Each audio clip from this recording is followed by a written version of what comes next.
And a bone found at Lake Mead is now being investigated after the 8 News Now investigators push for answers. This is a story you'll only see here from Vanessa Murphy.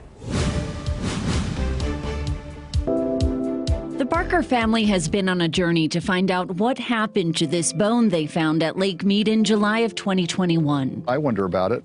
They reached out to 8 News Now after they couldn't get answers. What we uncovered, a mistake was made by at least one public agency, and the bone wasn't treated as human remains until we stepped in. That's incredible. I thought they would be lost. So, no, that's incredible. It all started after Bruce Barker's granddaughter, Kimmy, made the discovery here near South Cove in Arizona, where the Colorado River begins to form the lake. It's like, oh, look at that.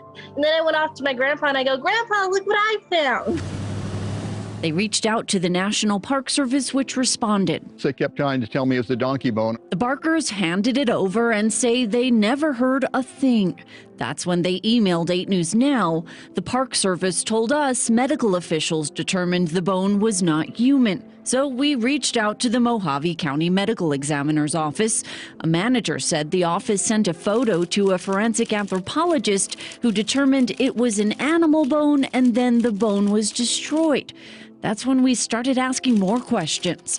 Who's the forensic anthropologist? Did they produce a report? The ME's office said it had no records to confirm any of this.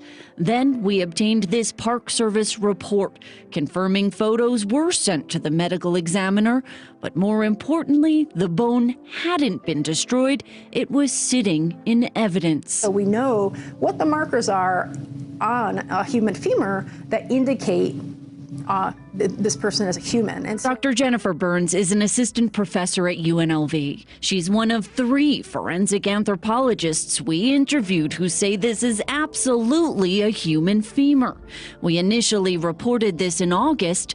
Then in October, we received a call from the medical examiner's office. The Park Service would be handing the bone over so it could be investigated as human remains. it's actually quite wonderful that that ended up happening, because it would be really unfortunate if the remains were never examined and never investigated to try to identify the person. And for Barker, helping a family possibly find some closure especially hits home. You know, we had a 22-year-old daughter back in 2005 who passed away, and people need closure. Well, we've seen the bodies now appear in Lake Mead, and, you know, it's bringing families closure. The Mojave County Medical Examiner's office finally sent this statement just hours before our deadline, saying a National Park Service ranger only sent photos of a fragment different from the photos we had, and that's why the bone was categorized as an animal bone. And, quote, it is unclear why there is such a huge discrepancy in images and the actual bone. Now the office is working to investigate and will attempt to identify the remains. Vanessa Murphy, 8 News Now.